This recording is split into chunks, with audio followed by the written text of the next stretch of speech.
Bonjour famille, j'espère que vous allez bien. Alors hier, je me baladais sur Facebook et je suis tombée sur une vidéo qui m'a vraiment fait honte. Ça m'a choqué et fait honte en même temps. Regardons ensemble cette vidéo et puis on revient. Eh, madame, faut bien t'asseoir. Ton habit là, on voit en bas de toi comme ça veut dire quoi là? Ça, c'est de toi que je parle. Ça veut dire quoi?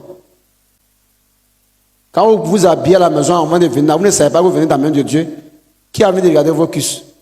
Ça, c'est pour toi et ton mari ou bien? Ou bien tu vas ajouter quelqu'un d'autre à lui. On n'a pas envie de voir vos seins. On n'a pas envie de voir vos cuisses. On n'a rien envie de voir ici. Donc quand tes enfants là, tu veux donner à téter là, il faut attraper ton micro là au bout. Il ne faut pas faire sortir pata comme ça pour mettre dans sa petite bouche. Et puis le reste là, tu le mets dans nos bouches. On ne t'a pas dit que nous on veut téter. Quand tu veux donner à téter à l'enfant, tu le prends à côté, puis tu enlèves un peu, tu mets dans sa bouche. Mais tu prends tes seins là comme ça, maman, et puis tu dis, petite bouche là, prends un peu, puis le reste là, c'est pour qui? Tu veux faire téter ton enfant, tu l'envoies en brousse là-bas, là. Derrière là, vous faites vos tétés là, vous venez. Nous, on ne veut pas voir. Voilà. Quelque chose qu'on ne va pas gagner, on ne va pas nous montrer. Ah, si on veut, on peut gagner, mais nous, on ne veut pas. Sérieux? Gardez vos seins là pour vous et puis pour vos maris. Il n'y a pas encore marié. Le jour où tu as eu mari, il faut le montrer. Je réponds à tout. Tes cuisses là, il faut garder pour ton mari là-bas.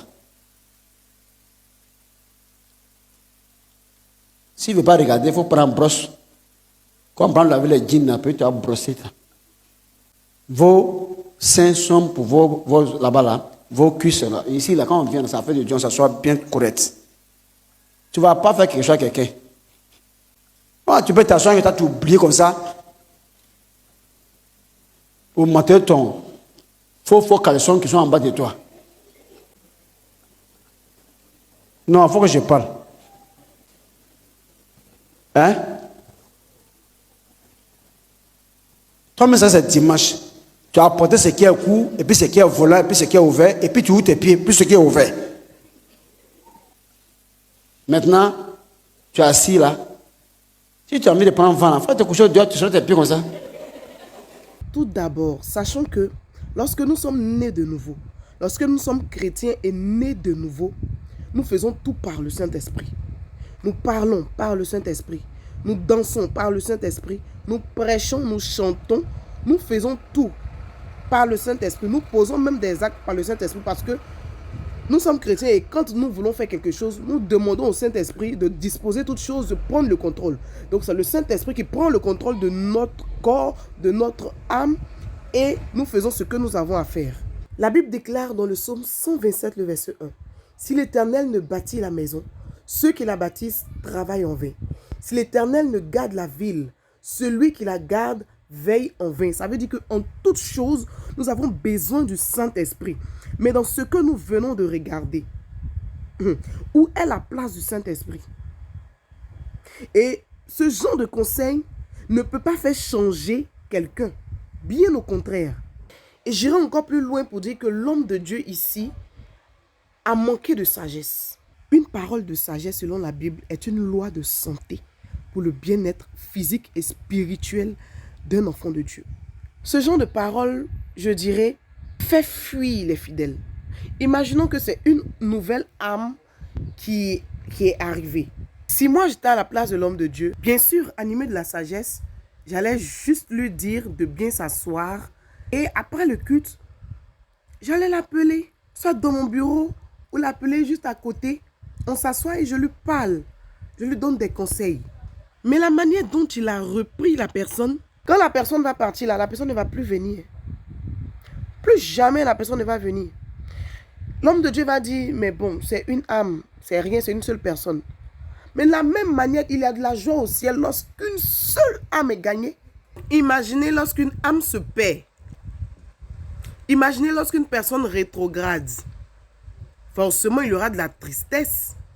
En toute chose, c'est l'amour. C'est avec de l'amour qu'on attire. Même Jésus, même, il a dit qu'il n'est pas venu pour les bien portants, mais il est venu pour les malades. Oui, il est venu pour les malades comme nous. Il est venu pour nous. Parce que nous tous, là, nous sommes pécheurs. Il est venu pour les menteurs, les voleurs, les braqueurs, les prostituées. Il est venu pour les malades. Mais toi, tu t'en vas les évangéliser et puis tu les condamnes. Mais ils ne vont pas venir. Mais si tu t'en vas vers eux et puis tu leur dis que oui, Jésus peut t'accepter tel que tu es. Il t'aime, mais c'est ce que tu fais qu'il n'aime pas. C'est le péché qu'il n'aime pas. 1 Corinthiens 16, 14 dit quoi? Que tout ce que vous faites se fasse avec charité. En d'autres termes, faites tout avec amour. Dieu même, il est amour. S'il ne nous avait pas aimé, est-ce qu'on allait avoir la vie? Parlons avec amour, avec sagesse. En toute chose, demandons l'intervention du Saint-Esprit. Si on veut parler à quelqu'un, Seigneur, mets les paroles dans ma bouche pour que je puisse parler à cette personne. En toute chose, la sagesse, l'amour. Il n'y a rien de mieux que d'aimer quelqu'un malgré ce qu'il est. De lui parler sagement.